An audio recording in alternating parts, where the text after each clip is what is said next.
Katika mafunzo yetu leo tutakuwa tukiendelea tena na programu yetu. Karibu sana sana sana sana. Leo ni day 5 katika zile siku 12 zetu. Leo ni day 5, siku ya 5. Nikukaribisha sana, karibu sana sana sana sana, na bado tutaendelea na programu yetu ambayo inasema jinsi ya kutajirika kupitia mradi wa kuku na bustani, safari inayoanzia nyumbani, safari ambayo inaanzia nyumbani. Tunaangalia somo linalosema je, wewe unafaa kuwa mfugaji wa kibiashara? Ni somo ambalo tulianza jana na part 1 ambao tuliangalia tabia 4 hatari zinazoua mafanikio. Tabia 4 hatari zinazoua mafanikio. Sasa leo tutakuwa tukiangalia kipengele kingine cha somo hilo kinachosema mifumo iliyopo ya ufugaji wa kuku. Kipengele cha pili ambacho tutakiangalia leo kinasema mifumo iliyopo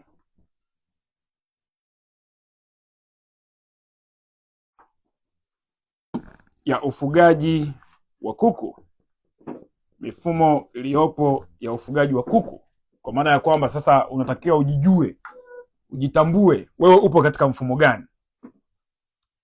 Sasa twende moja kwa moja kwenye somo letu. Hatufanikiwi kwa sababu tunafuga, hatufanikiwi kwa sababu tunalima, ila tunafugaje? Ila tunalimaje? Kila mtu anafanya biashara, kila mtu anafanya kilimo, watu wengi wanafanya ufugaji, lakini ukija kwenye matokeo ni tofauti. Wengi sana wameingizwa mjini na inawezekana kwa namna moja au nyingine hawajapata mafanikio, na unashangaa kwa nini hawajapata mafanikio katika wazo lile au biashara ile, ili hali kuna watu wengine wanatengeneza mafanikio. Leo nashangaa mtu ana kuku 500 hapati faida, lakini mtu ana kuku 100 anapata faida. Swali la msingi, kwa nini huyu anapata mafanikio na huyu hapati mafanikio? Kwa nini? Sasa leo tunaangalia somo linasema hivi, mifumo iliyopo ya ufugaji wa kuku, ambapo swali liko, je, wewe unatumia mfumo gani? Kama nilivyosema, hatufanikiwi kwa sababu tunalima, hatufanikiwi kwa sababu tunafuga, ila tunafugaje? Ukielewa hapa, umeshamaliza kila kitu.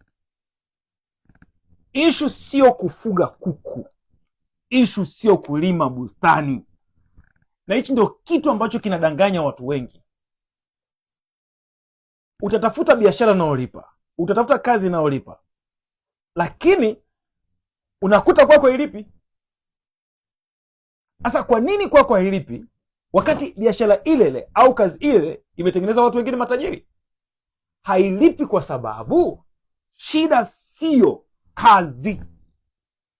Shida sio kazi, ni jinsi ya kufanya ile kazi. Unafanyaje? Hiyo ndio issue nyingine. Sasa katika somo la leo tunataka kuangalia nini kinachotofautisha kati ya mtu mmoja mtu mwingine katika wazo lile moja ambalo linaitwa mradi wa kuku. Kitu gani kinawatofautisha hao watu? Kitu gani kinawatofautisha? Kinachowatofautisha kinaitwa mifumo. Naomba nisikize vizuri sana. Kama ni mara yako ya kwanza kabisa kutufuatilia, karibu sana.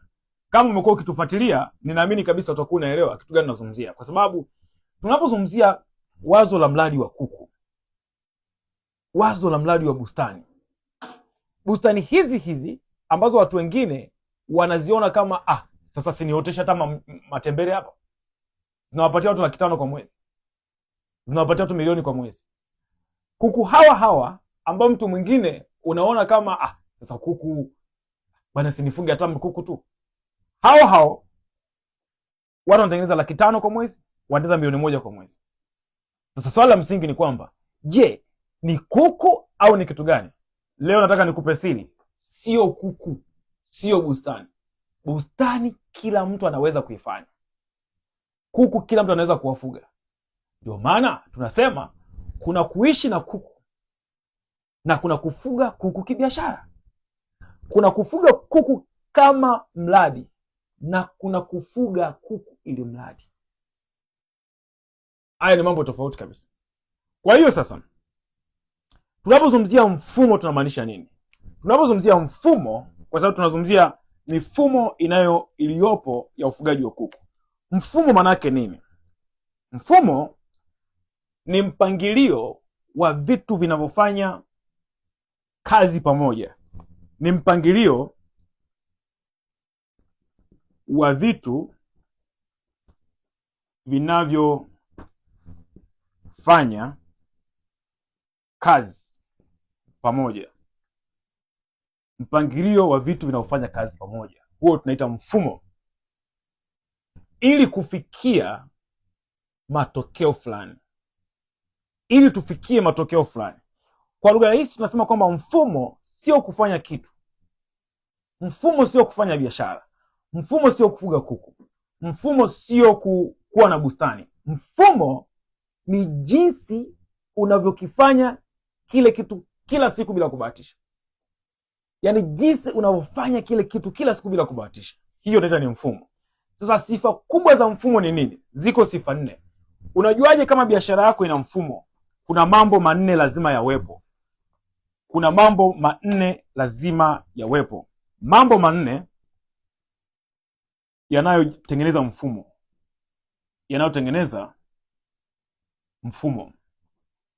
Mambo 4 yanayotengeneza mfumo. Jambo la kwanza tunasema ratiba. Ratiba ni jambo la kwanza ambalo liko ndani ya mfumo. Tunaposema ratiba inakusaidia kitu kinaitwa consistency. Inaitwa muendelezo. Ukiwa na ratiba katika project yako, ukajua kabisa kwamba nina ratiba ya chanjo, nina ratiba ya chakula, nina ratiba ya kunyosha maji, inakusaidia kitu kinachoitwa consistency. Consistency maana yake nini? Consistency maana yake ni muendelezo. Mafanikio ni matokeo ya kuwa makini kwenye vitu vidogo vidogo ambavyo ni vya maana, ukavifanya kila siku au ukavifanya kwa muendelezo. Mafanikio ni muunganiko wa hatua ndogo ndogo zenye umuhimu sana, zenye maana sana, ukazifanya kwa kuendelea. Tofauti kati ya maskini na tajiri kwenye mafanikio iko hivi. Maskini anajifanya mgunduzi. Elewa vizuri. Anajifanya na akili. Anataka aonekane ana akili. Tofauti kati ya maskini na tajiri. Nisikilize vizuri, hiyo ni point ya msingi tutakutoa hapo ulipo. Tofauti kati ya maskini na tajiri katika kazi, katika kufanya. Maskini siku zote anafanya vitu aonekane ana akili. Sio ana akili, aonekane ana akili. Kwa anachokifanya yeye kila siku anataka ajione ni mgunduzi. Leo kalisha kuku saa 2, kesho saa 6, kesho saa 4, kesho saa 5. Leo mwagilia bustani saa 2, kesho saa 3, kesho saa 4, kesho hajaji. Sasa unamuuliza vipi? Bwana unafanyaje kila kitu hivyo hivyo kila siku? Tajiri ni mtu ambaye amegundua kitu gani kinafanya kazi katika kuendelea kufanya, akachukua vile vitu vinavyofanya kazi kwenye mradi wake, akaviweka kwa pamoja, akavipangilia, vile vitu vikazalisha kitu kinachoitwa mfumo. Anajua ratiba, anajua mchakato wa kufanya, anajua jinsi ya kudhibiti, lakini pia anajua jinsi ya kufuatilia. Kwa lugha nyepesi, huyu tunaita amejenga mfumo. Ndio maana sasa tajiri akishajua kitu kinachofanya kazi, anakiweka katika utaratibu ambao mtu yoyote kesho anaweza kufanya. Kwa sababu hutaki kuwa mtaalamu wewe tajiri, unatakiwa kujua kitu kinachofanya kazi. Ukishagundua kinachofanya kazi, kipangilie katika utaratibu ambao kila mmoja anaweza akaja akafuatilia hata wewe usipokuwepo. Hiyo ndio siri na ndio tofauti kubwa kati ya mtu maskini na mtu tajiri. Siku zote maskini anapenda kujisikia anafanya kazi. Ndio maana anapenda kuwa busy pasipo kujali amepata matokeo gani. Tajiri siku zote anajali kitu kinachoitwa production. Production maana yake ni kwamba nikiendelea kufanya haya mambo ambayo tayari yanafanya kazi, nikiyapangilia endelee kufanya kazi, nina nafasi kubwa ya kuweza kupata matokeo makubwa. Hiyo ndio tofauti kati ya maskini na tajiri katika ufahamu wa kazi. Maskini anatafuta kuwa bize, aonekana na shughuli nyingi za kufanya. Tajiri anatafuta jinsi ya kupata matokeo makubwa kwa kutumia nguvu ndogo. Somo langu la leo linakuonesha ya kwamba kuna mifumo ambayo unatakiwa uitengeneze kama serious unataka kufanya kitu cha tofauti kwenye mradi wako wa kuku. Kitu cha kwanza tumesema consistency au tunasema ratiba. Kuku wanakula saa ile ile kila siku. Hiyo ndio point ya msingi. Namba mbili, kwenye mfumo kuna kitu kinaitwa mchakato.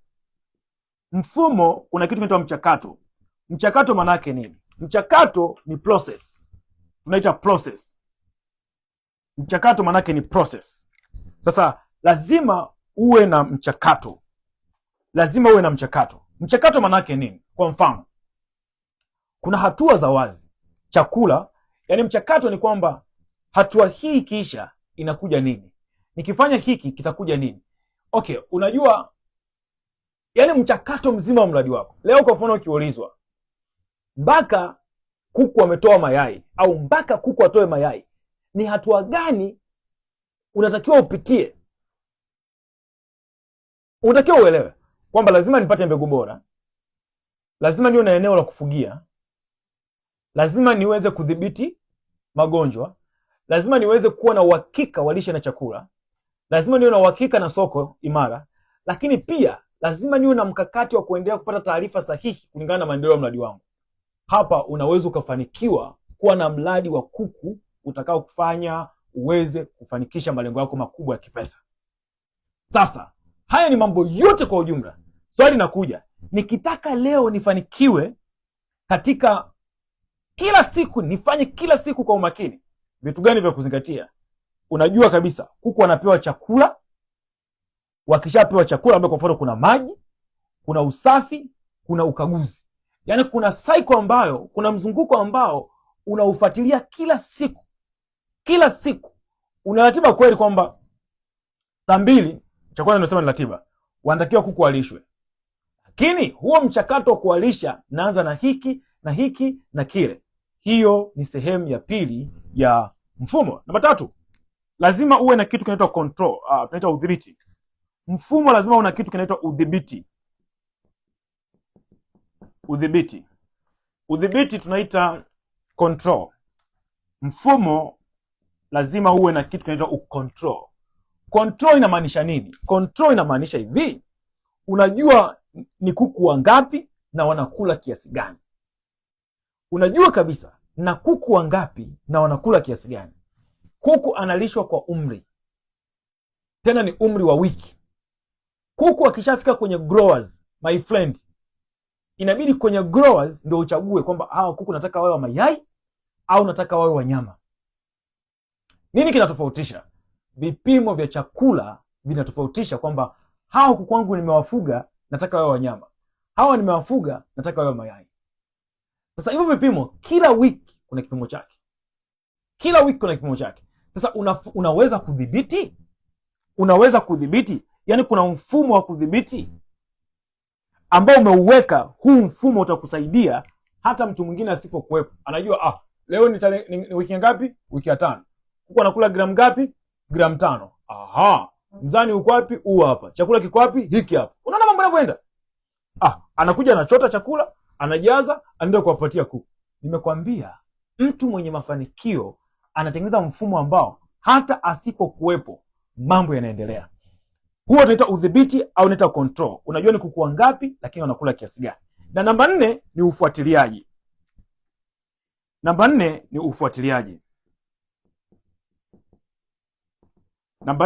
ni ufuatiliaji.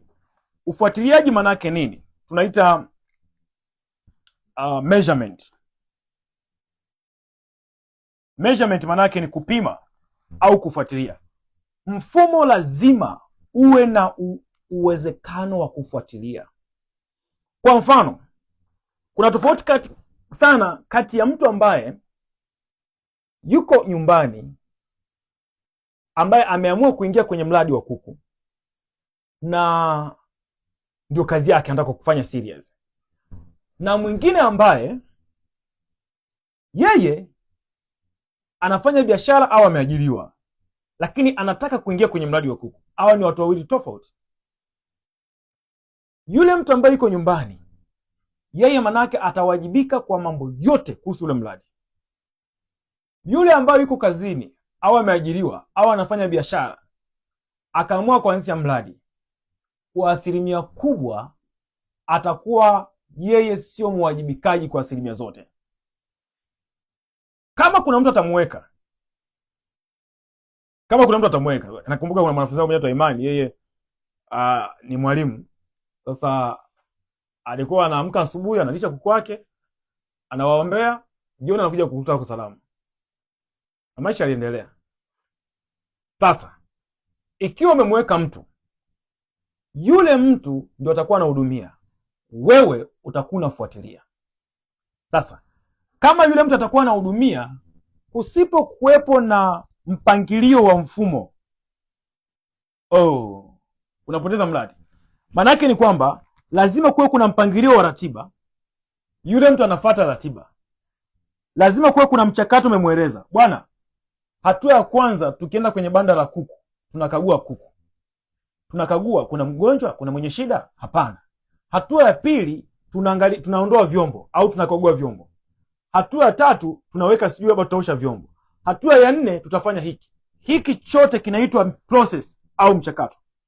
Huyu mtu inabidi afahamu. Lakini pia lazima uwe una uwezo wa kucontrol, kudhibiti. Unajua kabisa kwamba kulingana na kuku wangu kwa umri huu umemwekea ratiba hii hapa. Halafu mwisho kabisa lazima uwe na kitu kinachoitwa una uwezo wa kufuatilia. Kwa mfano, banda la kuku wagonjwa lina kuku 5, lina kuku 2, chakula kimepungua. Sasa ili ufuatilie lazima kuwe kuna documentation. Unajua tunachukulia sana vitu ambavyo, kitu chochote ambacho kina future, chochote ambacho unafikiri kesho kitakuwa kina manufaa makubwa au kitakuwa, kinaanzia dalili zake mapema. Usije ukafikiri hayo makampuni unasikia ni makampuni, kuna kitu cha maana sana. Walianza kuwa serious toka mwanzo. Kampuni unaiona leo kabla haijawa kampuni hiyo ambayo watu wengi wanaiona. Kwa lazima huyu kijana awe na faili analo document, chakula kimebaki kiasi fulani, kuku anataga mayai kiasi fulani, kwenye banda kuku wagonjwa una kiasi fulani. Zile documentation wewe ukija sasa unaanza kuangalia, kumbe kwenye banda la kuku wagonjwa kuna kuku 3. Hiyo ndio inaitwa ufuatiliaji. Sasa kama hujaweka mfumo, maana yake utashindwa kupima kama mradi wako unakuwa au mradi wako unakuwa vipi. Hivyo ndio jinsi ambavyo mtu anayeandaliwa kuwa tajiri kupitia mradi wa kuku. Haijalishi ameanza na kuku 10, kuku 30, kuku 100, lakini anaandaliwaje kufika kule juu? Anaandaliwa kwa mfumo katika kila kitu ambacho anakifanya. Naamini umenielewa. Jambo la muhimu, hapa ndipo watu wengi wanapokosea. Wanafanya kazi lakini hawana mfumo. Utafanya kazi kama tembo, utakula kama sisimizi. Shida sio kazi my friend. Shida sio kazi unayofanya. Unafanya kwa mfumo. Imagine umeweka mfumo wako wa mradi kama huo. Unafikiri mradi wako nini kitatokea? Naomba nione comment yako. Unafikiri ukiweka ratiba, ukiweka kitu kinachoitwa, ukiweka ratiba, ukiweka mchakato, ukiweka udhibiti, ukiweka ufuatiliaji kwa vipimo, unafikiri mradi wako utakuwaje? Comment hapo chini nione wewe mwenyewe unajionaje katika mradi wako. Okay, ukweli ni muhimu ni huu hapa. Mafanikio hayatokani na bidii peke yake. Yanatokana na mfumo unaorudia matokeo. Mafanikio hayatokani na bidii peke yake. Mafanikio yanatokana na mfumo unaorudia matokeo. Kwa mfano, mtu mmoja analisha kuku akijisikia, hana mfumo. Lakini mtu wa pili analisha saa 2 asubuhi na saa 10 jioni. Angalia, analisha saa 2 asubuhi na saa 10 jioni. Kama kuku wake wanakula mara 2, ina maana huyu ana mfumo. Huyu mwingine analisha akijisikia. Ndugu zangu, wengi mmeingia kwenye mradi wa kuku na mmeishia kujuta na kulalamika na kuona kama mradi haifai, haina faida, siyo nini. Una mfumo. Nitakuja kuonyesha mifumo mitatu ambayo iko mtaani, utagundua kwenye mfumo gani. Una mfumo ambao unajua kabisa kwamba na ratiba na mchakato na udhibiti na ufuatiliaji, kila kitu umekiweka katika standard. Unaendeleaje kuwa maskini? Yaani unaendeleaje kufanya kwamba hii sio biashara ya maana? No. Okay, haya, matokeo yake nini? Ni vipi unapataje mafanikio kama ukiwa na mfumo? Nguvu ya mafanikio inakojaje kama utakuwa na mfumo?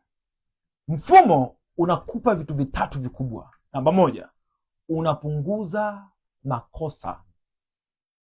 Faida ya kwanza, mfumo unapunguza makosa. Maana yake nini?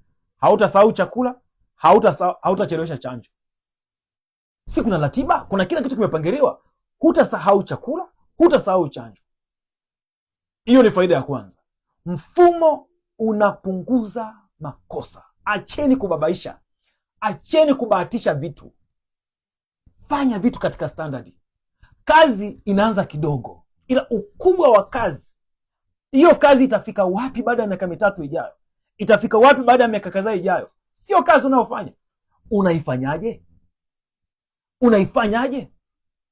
Na Mungu huwa habariki kazi, Mungu anabariki mfumo wa kazi.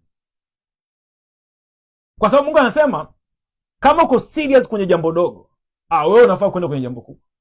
Na siku zote kazi yote ndogo inayoanza mapema inaanza kidogo. Hii ni kipimo cha ukuaji wako. Kazi hii huwa inapima kitu kinaitwa karakta, tabia, nidhamu, umakini, uwajibikaji. Inapimwa kwenye mfumo. Namba mbili, unaongeza uzalishaji. Mfumo unakusaidia kuongeza uzalishaji. Kuku wanapata huduma sahihi kila siku. Mfumo unaongeza uzalishaji. Maanake nini? Kuku wanapata huduma sahihi kila siku. Kitu kingine, uzalishaji unaongezekaje? Wanazalisha kwa kiwango cha juu. Kwa mfano, kuku wa chotara. Leo mtu akiniambia, Ahazi, hebu nishauri kuwa mwaminifu kabisa, unafikiri nikifuga kuku gani naweza kufanikiwa? Nikiwa mkweli kabisa, nataka niwaambie, nitamshauri afuge nini? Haya, mcomment hapa chini. Nimewaambia mnajisikiaje? Mtu mmoja tu amesema mafanikio lazima. Sasa hii siwaambii, mpaka mnipe ushirikiano. Kama mtu akiniambia leo, Ahazi nishauri nifuge kuku gani unaolipa, nitamshauri nini? Hii mniambie kama mko tayari. Mkifika watano nitawaambia, msipofika siwaambii. Namba tatu, mfumo unafanya biashara iwe predictable, yaani itabirike.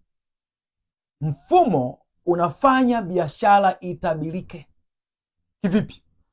Unajua kuku watafika kilo ngapi lini. Unajua kabisa unatumia chakula kiasi gani. Unajua kabisa utapata faida kiasi gani. Yaani unapaswa kutabiri mafanikio. Utabiri wa mtu ambaye ana mfumo ni kufeli. Hamna kitu kingine.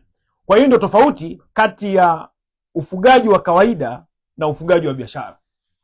Hiyo ndio tofauti kati ya ufugaji wa kawaida na ufugaji wa biashara. Hiyo ndio tofauti ya ufugaji wa kawaida na ufugaji wa biashara. Mimi nakumbuka mwaka 2016 nilipoanza wazo la mradi wa kuku, nilikuwa na kampeni yangu moja kunaitwa nilipa jina tajika na kuku. Nikana kutana na changamoto moja kwamba kila mtu anauliza kwamba ni kivipi mtu anaweza katajika na kuku wakati bibi na babu, mashangazi wamefuga miaka yote na kuwa matajiri. Sasa niliwajibu kama vile ambavyo wameniuliza, lakini ilikuwa inanifanya nikae chini na kufikiri, bwana, kama ina make sense hivi. Ni kama wewe unanisikiliza, yaani uko 50-50. Unaamini, uamini, ukisikia kama ina kliki kama ikliki, yaani inaingia kama inatoka. Haijaanza leo. Sasa nikawa najiuliza swali, lakini mbona kama kitu hiyo wanachoongea kiko sawa? Ikanifanya nianze kufikiri. Hii niliipata kupitia maswali ambayo utakuwa unaniuliza. Ukiangalia asilimia nafikiri zaidi ya 75 ya masomo ambayo ninawafundisha kuhusu mradi wa kuku ni experience ambazo mimi nimezipitia. Hiyo asilimia 25 inaweza kuwa ndio data ambazo ni fact ambazo watu walishafanya research. Lakini nyingi sana ambazo nikiwa nawafundisha ni zile experience ambazo nimepitia. Sasa ikatakia niende deep. Hivi mimi leo naambia tajirika na kuku, afu wananiambia bibi na babu walifuga na hawakuwa matajiri. Mbona kama kuna kitu kiko sawa hivi na kuna kitu mbona hivi? Tofauti ni nini? Ngoja ulizo swali. Kwani utajiri maana yake nini? Utajiri maana yake nini? Ukiulizwa leo, utajiri maana yake nini? Kwa sababu kumbuka programu yetu tunasema jinsi ya kutajirika kupitia mradi wa kuku na bustani katika safari na Wazia Nyumbani. Utajiri maana yake nini? Utajiri ni kufanikiwa na ziada. Kufanikiwa ni kufikia malengo uliyojiwekea. Utajiri ni kuzidi yale malengo. Kile kinachozidi ndio kinaleta kitu kinachoitwa utajiri. Yaani kile kinachozidi ndio kinakufanya wewe uitwe tajiri. Kwa lugha nyepesi ni kwamba kumbe kila mtu ni tajiri kwa level yake. Ikiwa umeweka malengo, umeseti malengo yako yakazidi, wewe ni tajiri. Sasa basi, ili kuwa na ziada, manake ni kuwa na uwezo wa kuhudumia watu wengi zaidi. Ili uweze kuwa na ziada, manake lazima una uwezo wa kuhudumia watu wengi zaidi. Sasa ili uweze kuhudumia watu wengi zaidi, unatakiwa uwe na uwezo wa kuzalisha zaidi. Sika unaelewa hizo concept? Ili uweze kuhudumia watu wengi zaidi, lazima una uwezo wa kuzalisha zaidi. Sasa, ili uweze kuzalisha zaidi, unatakiwa kuwa na uwezo wa kushinda changamoto zinazoweza kukuzuia kuzalisha zaidi. Point iko hivi. Sasa nawapaje ushauri wakati hamjafika idadi niliyosema? Mheshimiwa, hiyo ni ziada, sio kwamba ni kitu nilipanga kuwafundisha. Ndio maana nikawaambia msipofika siwaambii. Sikiliza vizuri. Mimi nikiendelea kufundisha is okay kwa sababu sijaruka chochote. Ila hicho ni extra, nitaka niwafundishe tu. Kwa hiyo naweza nikafundisha muda wote nikifika idadi.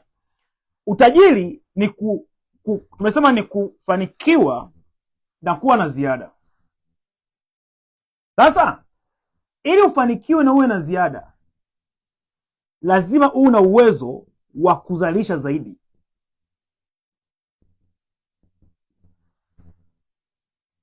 Ili uweze kuzalisha zaidi, lazima uwe na uwezo wa kushinda changamoto zinazoweza kukuzuia. Uweze kushinda changamoto ambazo zinakuzuia. Hapo ndio unaweza kufanikiwa zaidi. Sasa hapo ndio linapokuja swala linaloitwa mfumo gani unaotumia ili uweze kushinda.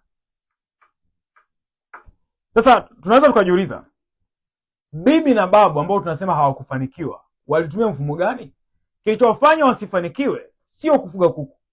Kilichofanya wasifanikiwe ni mfumo gani walioutumia. Je, mfumo uliotumia ulikuwa unaruhusu wao kuzalisha zaidi? Kama ulikuwa uruhusu wao kuzalisha zaidi, maana yake nini? Maana yake ni kwamba hawawezi kufanikiwa. Hapo ndipo nilipokuja kuelewa mtu yoyote leo ambaye anafanya vibaya kwenye mradi wa kuku au anafanya vizuri ni mtu mmojawapo katika hii mifumo mitatu. Hii ndio mifumo mitatu. Namba moja, ama niandike hapa afu nitaielezea mmoja baada ya mwingine. Namba moja, mfumo wa mazoea. Huo ni mfumo wa kwanza. Namba mbili, mfumo wa uzoefu. Hiyo namba 2. Namba 3 tunaita mfumo wa kibiashara. Hiyo namba 3. Sasa swali linakuja, wewe leo unaisema unataka kufanikiwa kufanya mradi wa kuku wenye malengo makubwa, unatumia mfumo gani? Hiyo ndio point ya msingi. Unatumia mfumo gani? Haya, tunaposema ufugaji wa mazoea tunamaanisha nini? Huu tunaita ni ufugaji wa kubahatisha. Huu ni ufugaji wa kubahatisha, au kwa vingine tunasema ni ufugaji wa taarifa za waliofeli. Ni ufugaji wa taarifa za waliofeli. Unajiuliza swali, huyu ambaye amenishauri mimi au ambaye mimi ndio namfuata kama mshauri wangu amefanikiwa? Tunaita ufugaji wa kubahatisha. Tunasema ni ufugaji wa kuiga watu, ni kufanya bila kuwa na mpango au kufanya bila kutafuta au kufuatilia data. Huo ndio tunaita ufugaji wa mazoea. Tabia za watu hao ziko hivi. Tabia za watu hao ziko hivi. Niliona fulani anafanya hivi, nimezoea kufanya hivi. Hakuna ratiba, hakuna mahesabu. Kuku wanaachwa watembee. Kuku anatoka na vifaranga 15, anarudi na 6. Mtu anashtuki. Hata akishtuka anasema sasa nitafanyaje? Kuku analishwa mabaki. Anaenda kwenye sherehe, anambia jamani, huo waliwali huo baki huo. Na mifugo jamani. Yaani ndio kuku anaishi hivyo. Hawana mfumo wa chakula. Hakuna utaratibu wa chanjo. Matokeo yake ni anapata hasara ambazo hazieleweki. Kuku wanakufa, kuku wanapotea. Haya, hata wakifanikiwa kukua hawazalishi. Vifo vinaanza kuwa vingi. Anakata tamaa. Ukuaji unakuwa polepole. Hakuna faida ya uhakika. Hauwezi kutabiri utapata nini kwenye mradi. Simple. Sasa jiulize swali, ukiona wewe una hizo element, una hizo dalili, yani ndicho ambacho unafanya, sahau kuhusu mafanikio kwenye mradi wa kuku.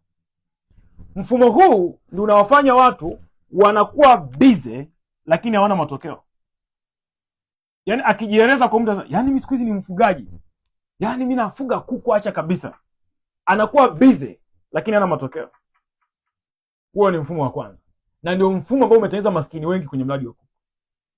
Kama tusipobadilika kwenye mfumo, huwezi kupata matokeo, kwa sababu mfumo ndio unaamua matokeo. Kama usipoweza kubadilika kwenye mfumo, huwezi kupata matokeo. Namba 2 ni ufugaji wa uzoefu. Huyu ni mtu ambaye ameadvance kidogo. Tunasema hivi, ni kufuga kwa taarifa zilizo expire, taarifa za zamani. Huyu ni mtu gani? Anaweza kuwa ni msomi, kasomea kabisa mambo ya mifugo, lakini kasoma degree 1992 miaka 34 iliyopita. Huwezi kusema degree ya 92 leo ikafanya kazi kwenye uhalisia kabisa. Hamnaga hicho kitu. Kipindi hicho hakukuwa kuna incubator. Leo kuna incubator. Kipindi hichi hakukuwa kuna hybrid au kuku wa chotala kiasi kama ambacho kipo leo. Leo hapo unatuambia je, wewe ni msomi? Haufanikiwi kwa sababu ni msomi. Unafanikiwa kwa sababu unapenda kujifunza. Kujifunza hakuishi. Kujifunza hakuishi pale shule. Iwe umeenda shule, iwe hujaenda shule, kusoma ni lazima. Na kusoma ni maisha. Unasoma kila siku, unafuatilia video, unasoma kozi, unanunua program, unanunua vitabu, unatafuta coaching, unatafuta mentors every day. Kusoma, kama unataka kufanikiwa, lazima ujifunze. Yaani hakuna namna utakuwa mtu wa tofauti kama ujifunze. Utapata mafanikio lakini hatadumu. Utapata zile patapotea sana. Yaani mtu ambaye anafanya biashara bila kujifunza hana tofauti na mtu anayebeti.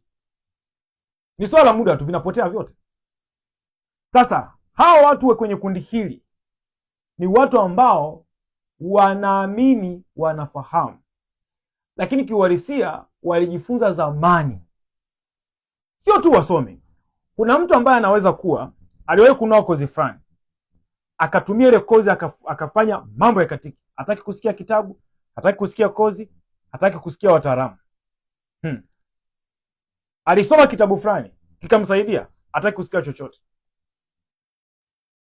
Sasa mimi kwa mfano, kama ningesema nataka nitumie elimu yangu niliyokuwa nimeanzia kijijini, leo nisingekuwa hapa. Mimi historia yangu kama hujawahi kuisikia, ilianza na kuku 8,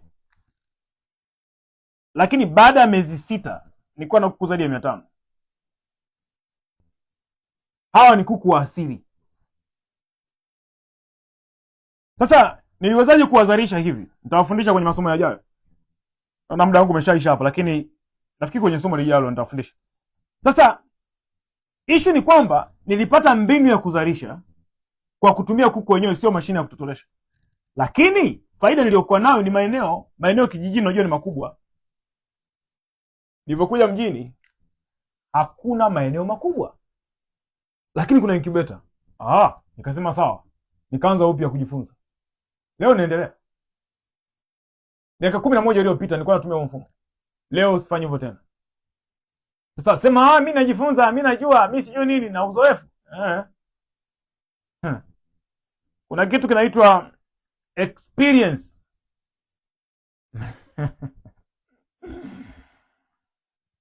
Experience is a bad teacher.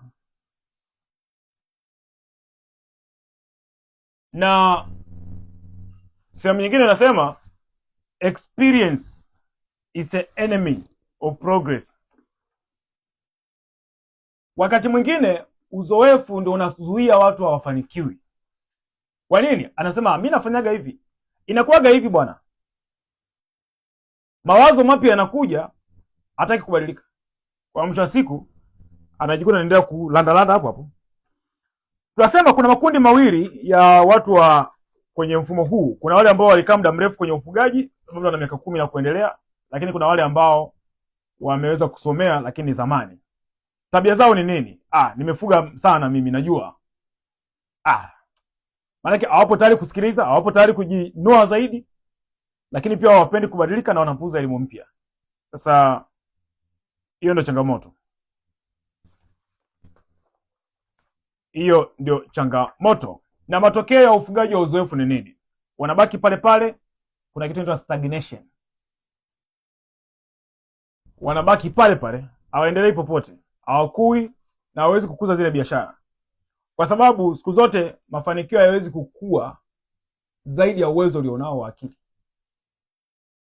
Yaani mafanikio hayawezi kukua zaidi ya uwezo ulionao wa akili. Hiyo inaitwa stagnation. Au wanabaki pale pale. Namba 2, wanachoka bila mafanikio makubwa. Wanahisi wanafanya kazi sana, lakini matokeo yalingana na juhudi zao. Mimi na mzee wangu mmoja, yeye anaamini katika kazi. Anaamini katika kazi, anafanya kazi. Tunaenda kwenye matokeo, hakuna. Yaani anafanya kazi kama tembo, anakula kama sisimizi.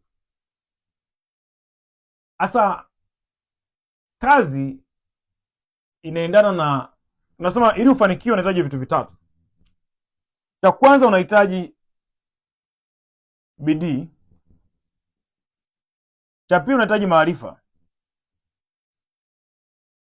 Cha tatu unahitaji mtazamo.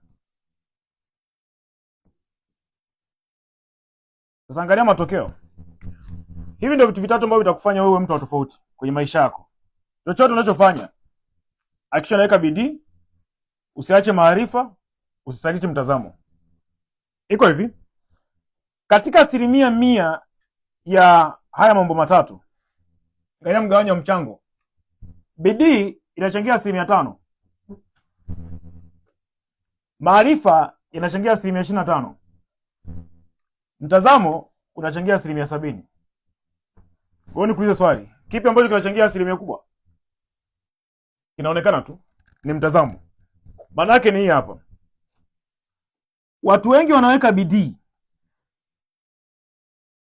wanaacha maarifa. ni sawa na kufungua unataka mlango ufunguke, badala ya kusukuma tu kidogo uende mbele, wewe unavuta. Maana yake sasa unavuta mlango ukiwa na lengo ufunguke.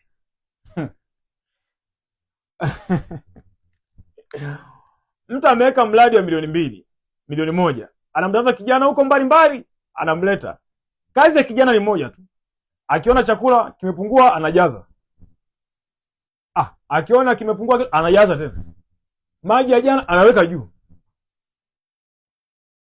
Sasa anajituma, anajitoa kabisa, lakini ni mjinga, ana maarifa. Sasa angalia, kuna ambao wanajitahidi kidogo kwenda mbali kidogo, wakatafuta maarifa, wanaweka na bidii, wakutana na changamoto wanaacha mradi. Yaani akishakutana kuku ameanza kukohoa tu anaacha. Ameanzisha bustani, wadudu wameingia, anaacha bustani. Sasa wewe vipi? Mbona vitu ni vya kawaida tu? Wale ni viumbe hai, wataugua, wataumwa na watakufa. Isipokuwa shida sio kwamba wamekufa. Wamekufa kwa sababu gani? Sasa hapa ndio panapo tofautisha kati ya maskini na tajiri. Inaitwa attitude, tunaita mtazamo. Kwenye mtazamo kuna mambo mawili, kuna hasi, kuna negative na positive. Tofauti kati ya maskini na tajiri kwenye mtazamo iko hivi. Mtazamo siku zote tunaita ni no, ni hapana. Yaani mtazamo hasi, ukikutana na changamoto, tafsiri ya kawaida ni kwamba hiyo hapana. Asa maskini, element ya kimaskini, akikutana na changamoto anakimbia, anasema no, siwezi kuendelea. Siwezi kuendelea kupata hasara mimi. Siwezi kabisa kuendelea. Anakuwa amezuia kitu kinaitwa growth, kukua. Kwa sababu kukua siku zote kuna kuja pale unapokabili changamoto, sio unapokimbia changamoto. Sasa ili uweze kuendelea, lazima ujue kwamba kwa nini umekutana na changamoto. Sasa mtazamo wa maskini, akikutana na changamoto anakimbia. Mtazamo wa tajiri, akikutana na changamoto anaendelea.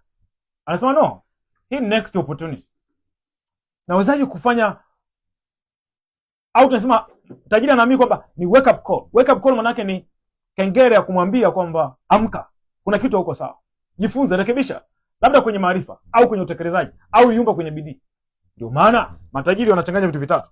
Anaweka bidii, anaweka maarifa, anakuwa na mtazamo sahihi. Lazima atajiriki. Maskini kimoja hapo au viwili hana hapa. Mwisho wa siku anabaki kwa chokola huko mtaani. Okay. Kitu kingine, matokeo ya ufugaji wa uzoefu, wanashindwa kushinda sokoni. Wengine wanazalisha kwa gharama ndogo, wengine wanabaki na gharama kubwa. Zote ukitaka kufanikiwa lazima uwaze kitu kinaitwa productivity, uwezo wa kuzalisha kiasi kikubwa kwa gharama ndogo. Mmoja kati ya ulimwengu ambao unapaswa kuwa na matajiri wengi tena wadogo ni ulimwengu wa sasa hivi. Huo ndio ulimwengu ambao unawaza jinsi gani nitazalisha kiasi kikubwa kwa gharama ndogo. Una uwezo wa kupata information yoyote unayotaka kama utaamua. Sasa issue inayokuja kutokea, wewe mtazamo wako ni upi? Namba 4, wanapoteza fursa mpya, hawajui masoko mapya, hawajui mbinu mpya za kuongeza faida. Kwa nini? Kwa sababu wamekalili njia za zamani. Hawataki njia mpya. Hasa kwa sababu hawataki njia mpya, ndio hivyo tena. Kwa nini ni hatari? Ni kwa sababu inaonekana kama wako sawa, lakini hawaendi mbele. Kama upo kwenye kundi hili, ondoka mara moja. Kuna statement nasema hivi, uzoefu bila maboresho unageuka kuwa ukuta kwa mafanikio. Andika hiyo, itakusaidia mbele ya safari ndugu yangu. Uzoefu bila maboresho. Uzoefu bila maboresho unageuka kuwa ukuta wa mafanikio. Ndio maana tunasema hivi, the enemy of progress is experience. Ikishafika point ukaanza kujivunia uzoefu, huwezi kufika popote. Haya, tumalizie na hiyo ya mwisho na tumalize kipindi chetu. Tunasema ufugaji wa kibiashara. Ufugaji wa kibiashara maanake nini? Hapa ndio unapopataka, na hapa ndio napataka kila mtu mwenye ndoto ya kufikia utajiri lazima awaze ufugaji wa kibiashara. Tunasema nini? Ufugaji wa kibiashara ni ufugaji wa taarifa sahihi za wakati sahihi. Kipindi cha nyuma waliokuwa wanashinda ni wenye uzoefu. Wanasema aliyekuwa anashinda kipindi cha nyuma ni samaki mkubwa. Huyu jamaa ana experience, huyu jamaa ana uzoefu, kashakaa muda mrefu sana. Ilikuwa zamani. Sasa hivi anayeshinda baharini sio samaki mwenye nguvu, sio samaki mkubwa, ni samaki mwenye kasi, spidi. Sasa basi, ukitaka kufanya ufugaji wa kibiashara lazima uwe na uwezo wa kupata taarifa sahihi kwa wakati sahihi. Taarifa sahihi kwa wakati sahihi. Sasa hivi kuna kitu gani kimetokea kipya? Kitu gani sasa hivi kinaendelea mjini? Kwa mfano, kipindi cha nyuma tulikuwa tumezoea kuna kuku wa hasa, natoa ile jibu ambayo nilikuwa nimewaambia. Kipindi cha nyuma tulikuwa tumezoea kwamba kuna kuku wa kisasa na kuku wa kienyeji. Basi sasa hivi kuna kuku anaitwa chotara. Leo nikiambiwa nimshauri mtu kuku wa kufuga, ikiwa mambo mawili hana eneo kubwa na hana uzoefu na hana mtaji mkubwa, naambia kafuge kuku chotara. Kafuge kuku wa chotara, watakutoa. Sharti lao ni moja tu, ujue unataka wakupe nini. Ukikurupuka utakuja kujuta. Wengi sana wamefuga kuku wa chotara na wameingia mkenge. Kwa nini wameingia mkenge? Hao wanaitwa commercial chicken. Commercial chicken ni kuku wa kibiashara. Ni kuku ambaye anakupa unachotaka. Ukitaka akupe nyama anakupa nyama. Ukitaka akupe mayai anakupa mayai. Ukiwa ujue unachotaka akupe anakupa chochote. Ndio hapo watu wanapokosea. Mtu alikuwa anasubiria kuku watage, anajikuta hawatagi. Kwa nini hawatagi? Ulitaka watage? Ni kuku ambao usipowaambia hawafanyi. Ni kuku ambao usipowaambia, jamani kuku wangu naomba mnipe mayai, wasema tumeshakusikia. Usipowaambia hawafanyi. Unataka wakupe nyama, wanakupa nyama. Na yenyewe iko on time. Ukizidi muda wao unapata hasara. Kwa sababu kiasi cha pesa ambacho watakuwa wamekula kwa kiwango kile kwa muda ule, hakuna mtu ambaye atakuja kulipa ile pesa. Kama unawafuga wanyama ndani ya miezi kadhaa, usipowatoa unakula hasara. Na uwezi ukambadilisha kuku wa chotara ulimwandaa kwa ajili ya nyama aje kutaga. Haipo hiyo. Ndio maana ni kuku ambao wanamfaa mtu anayejitafuta, asiye na mtaji mkubwa, asiye na uzoefu mkubwa, lakini awe na ufahamu. Kwenye kuku wa kisasa hutawaweza kama unajitafuta, wanahitaji pesa nyingi. Kuku wa kienyeji wanahitaji eneo kubwa, ichanganye, utafirizika. Sasa basi, manake nini? Kuku wa chotara ndio kuku ambao wanaweza kukupa utajiri kama utakuwa tayari kujifunza kufanya kibiashara. Kwa nini? Kwa sababu ni hii, simple and clear. Siku zote ukiwa unajitafuta, usifanye kitu ambacho hutajiongeza. Kuku wa kisasa huwezi kujiongeza. Niweza uuze nyama, uuze mayai. Kuku wa chotara unaweza kuuza nyama na mayai. Kwenye mayai unaweza kaamua kuuza kifaranga. Kwenye kifaranga unaweza kaamua kuuza wajogoo. Kwenye kijogoo unaweza kaamua kuuza kwenye kifaranga kwenye yai unaweza kaamua kuuza kuku. Unaweza kujiongeza. Soko la mayai limekataa ya kula, unapeleka kwenye mayai ya kutotolesha. Limekataa kutotolesha, katotolesha. Limekataa kutotolesha, kazalisha kifaranga. Kifaranga cha wiki kimekataa, chama. Kila siku zinapoongezeka kwenye kukaa na kuku wa chotara, bei inaongezeka. Kila siku zinapoongezeka kwenye kuku wa kisasa, ndio unazidi kula hasara. Hizo ndio tofauti kadhaa. Sharti, kama huna data, huna maarifa vizuri, endelea kusubiria. Tafuta kwanza maarifa ndio ukafuga wa kuku. Tofauti na hapo utakuja kulia. Nina wanafunzi wangu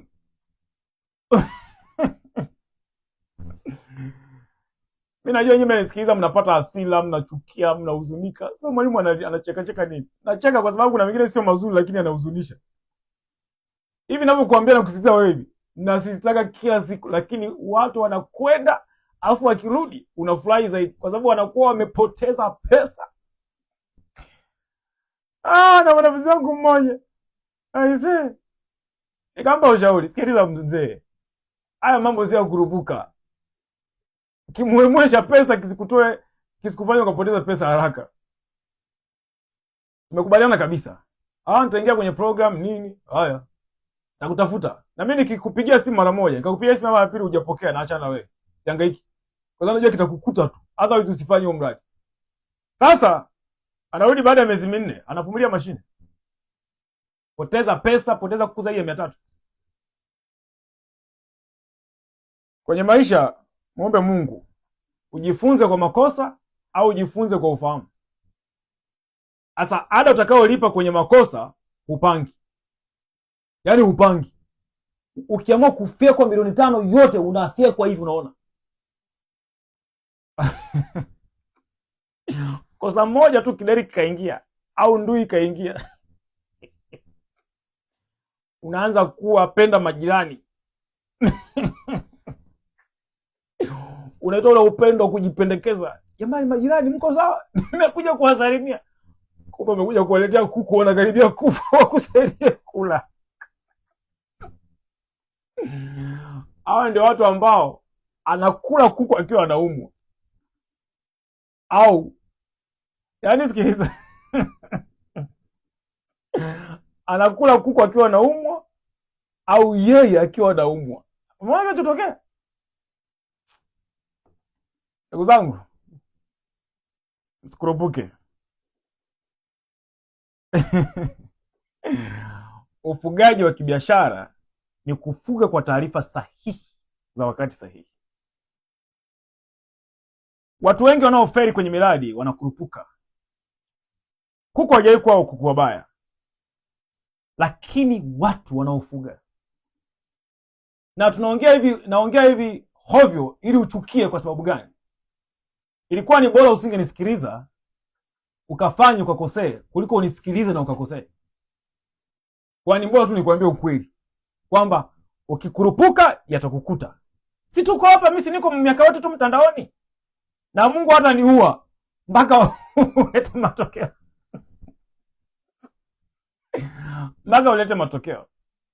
Mpaka mimi nisimamishe matajiri. Sasa sijui wewe utasimamisha tajiri kwa wakati upi?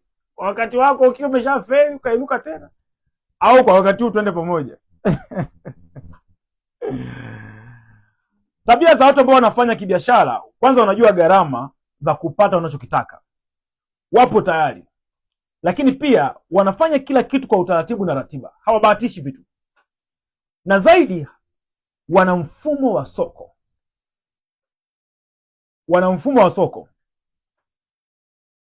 Nasema somo ni zuri sana. Wenzako wamechuna. Somo ni zuri wakati wanapumulia mashine. Nakumbuka kuna nane moja, ilikuwa mwaka gani ile? 2022. Alikuwa mgeni rasmi kwenye kanda ya kaskazini, alikuwa Makongoro Nyerere. Akaja kwenye banda langu. Anakuja kunisikiliza ninachofundisha. Akasema, "Mheshimiwa, mambo gani unaongea?" Akaambia, "Ndio hayo." "Sasa nakupataje mheshimiwa?"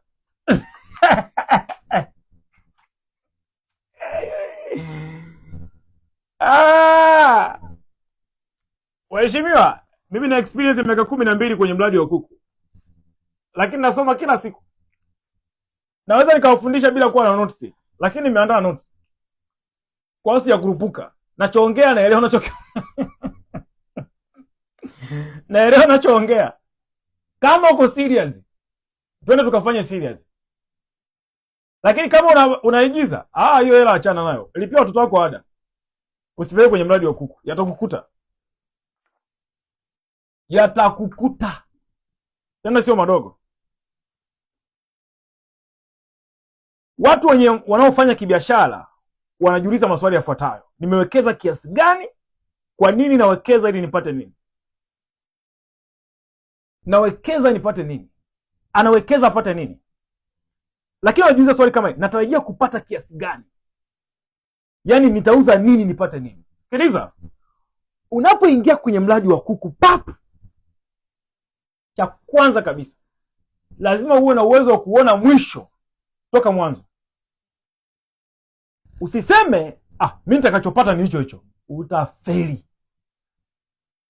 Unapoingiza mradi wa kuku leo, unajua lini watatoka? Unajua utavuna nini? Utapata faida kiasi gani? Watakula kiasi gani? Unafahamu hicho? Kama hauna hizo data na ufahamu, usiingie. Tulia kwanza. Huwezi ukapata usichokiona kwenye kuku, kwa sababu ukikiona ndio unaanza kujipanga kwamba ili nifikie pale nisilishe kuku viporo, ili nifikie pale okay. Leo nimeongea na mwanafunzi wangu mmoja, sijui wa mtandaoni huko, sasa sijui na wenyewe naita wanafunzi au wafuasi wafuasi samani mwalimu, uzuri siwatajagi majina. Kwa hiyo ukiona ni wewe yamekuingia, ujue matatizo yako tunafundishia wengine. Na by the way, usikimbie. Ukikimbia maana unaenda kwa maskini, utaona mwenyewe. Mimi nimetumwa na Mungu nikwambie utakuwa tajiri. Haya. Samahani mwalimu, ndio. Kuku wangu hawana afya. Afya? Wanakakamaa miguu. Kaambiwa, wako wangapi? 30 na kadhaa. Sawa. Wana umri gani? Miezi 4. Safi. Unawalishaje? Siku nikiweka pumba, siku nikikosa ndio hivyo tena. Siku nachanganya mwenyewe. Siku nanunua cha, naambiwa sawa, ishi hapo hapo. Kuku wana shida kwa sababu ya lishe. Sasa nifanyaje? Nikaambia wanatakiwa anze kupata lishe. Sasa mbona nitawezaje?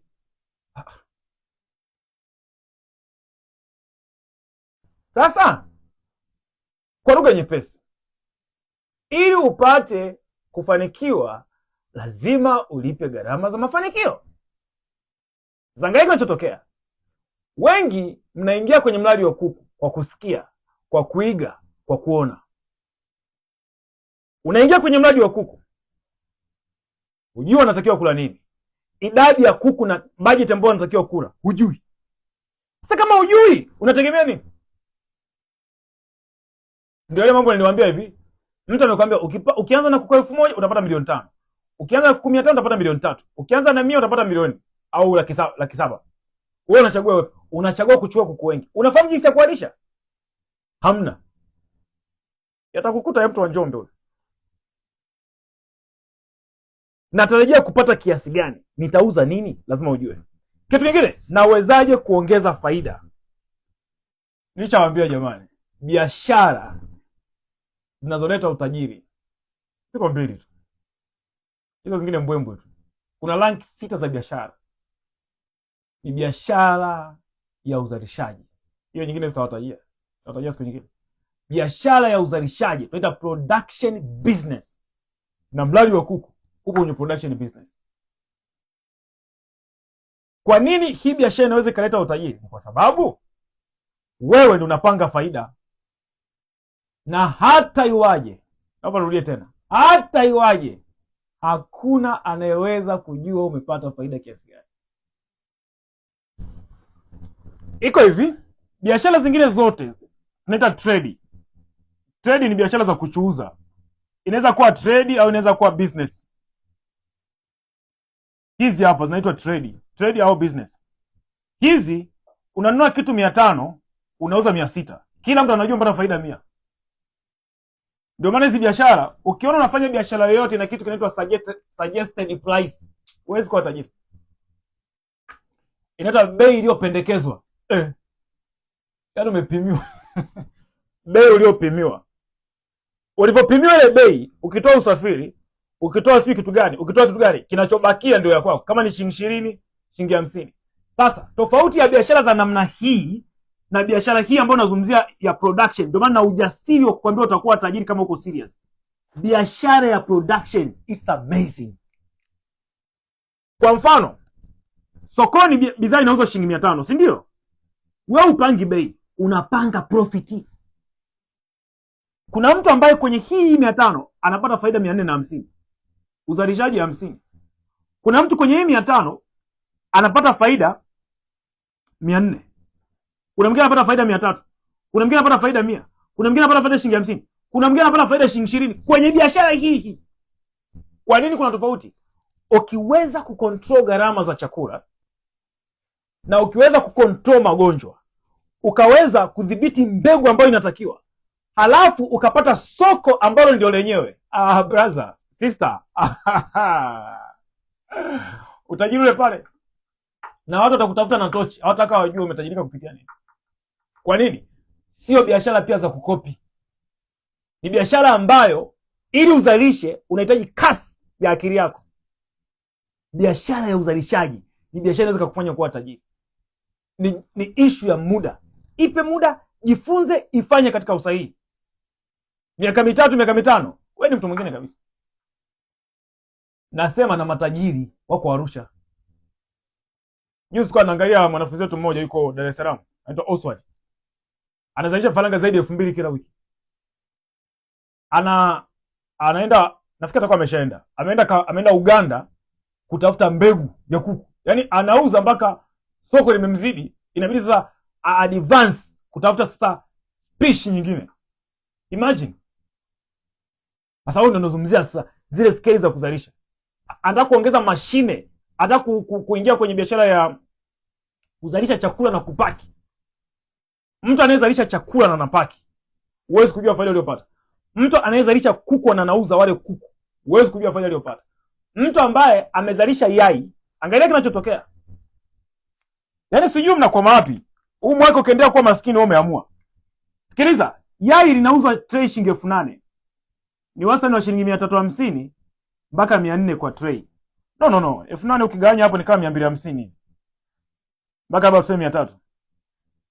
Wewe unaweza kukataa ukasema mimi sitaki kuuza yai shilingi 250 mpaka 300. Nataka kuuza yai 500 mpaka 700. Unaweza kukataa ukasema nataka niuze kifaranga kati ya 1800 mpaka 2500. Ni kati ya kifaranga wa siku moja mpaka wiki. Unaweza kukataa ukasema no, nataka niuze kifaranga wa 5000 mpaka 8000. Huyu ni kifaranga wa mwezi mpaka miezi miwili. Nilikuwa naongea mwanafunzi wangu mmoja yuko Iringa muda sio mrefu. Yeye kuku wa miezi miwili anauza shilingi 10000. Muda sio mrefu kabla tena, ndio maana kipindi chetu cha leo nimechelewa kuingia. Nilikuwa na mazungumzo marefu sana. Kwa sababu ni muda mrefu nilikuwa sijapata evaluation yake. Haya, unaweza kukataa ukasema nataka kuuza kuku shilingi 12000 mpaka 15000. Kuku wa miezi miwili na nusu mpaka miezi mitatu. Unaweza kaamua kusema nataka niuze kuku 20000 mpaka 30000. Ni kuku wa nyama, majogoo. Sasa angalia. Leo kwa mfano, nataka nikupe research ndogo sana ambayo utaelewa kwa ninamaanisha nini. Yule kifaranga ambaye leo mnamnunua shilingi 1800 mpaka 2000 huko sokoni wa siku moja, day one. Hii si hamna mtu atakwambia. Nitakwambia tu mimi kwa sababu mimi ni mwalimu na kufundisha. Ila hawa watu ambao wanatengeneza hizo pesa hawezi kukwambia. Yule kifaranga anazalishwa kati ya 500 mpaka 800.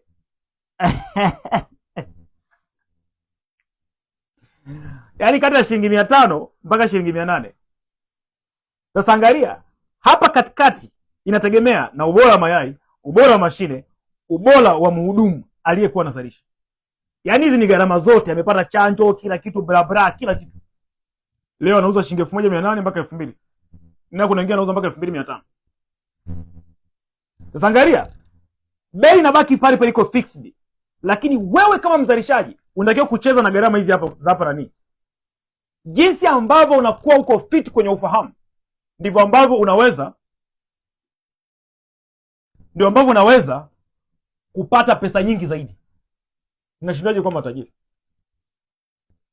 Mkiwa anajiuliza huyu jamaa ana uhakika gani anatuambia sitakuwa matajiri? Na uhakika nachokuambia. Nimetumwa nije niwaambie na Mungu kwamba msimame, muinuke mliposhindwa na mkawe matajiri. Na hapa siri biashara ya uzalishaji. Advantage ni hivi. Wewe leo kwa mfano, kwenye biashara zingine zote za uzalishaji, wewe una uwezo wa kwanza. Leo kwa mfano, uwezo wa compete, ngoja niwape siri nyingine. uwezo ukakompiti sasa hivi. Tunaona huko mtaani kuna sabuni zinauzwa. Zile sabuni zinauzwa na matajiri wenye viwanda, wamesupply kila duka. Sasa hivi unaweza kwenda kujifunza kutengeneza sabuni, lakini huwezi kutoboa kupenya hilo soko. Kwa nini? Gharama za uzalishaji zitakushinda, kwa sababu matajiri wametumia gharama kubwa sana. Na hii ndio point nakwambia, ukiingia kwenye kuku wa kisasa, kama una nguvu ya pesa unacheza kamari. Ukiingia kwenye kuku wa chotara, wanakutengenezea kitu kinachoitwa value addition kwenye biashara. Manake nini? Una uwezo wa kuchagua product ndani ya kuku wa chotara. Kuna kitabu nimeandika kinaitwa Biashara 20. Yes, kwenye program wanafunzi hapo, kwenye program wanajifunza. Kuna biashara 20. Cheni ya zile biashara, unachagua cheni ya biashara ambayo unasema hii nataka ni focus nayo. Ukifocus na hiyo biashara, ukakubali kukua, ukaanza mdogo mdogo. Tatizo lenu wengi mnakurupuka, alafu hamtaki kukaa kwenye kitu kimoja.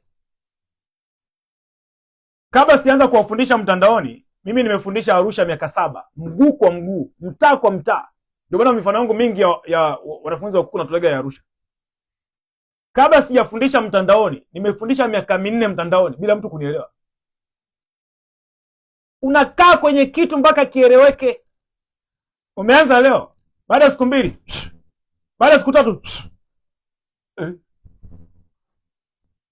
Mimi leo nimeamua kuwapa siri ndugu zangu, afu na muda wenyewe umeshaisha. Kwaheri. Nitumie kwenye WhatsApp, ngoja nikupe zoezi hapa. Niambie changamoto kubwa unayokutana nayo kwenye ufugaji wako. Nitumie message hapo. Kama uko serious.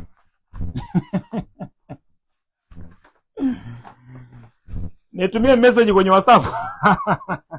Kwenye WhatsApp hapa. Sasa leo mmenielewa kweli au ndo nimewapoteza kabisa?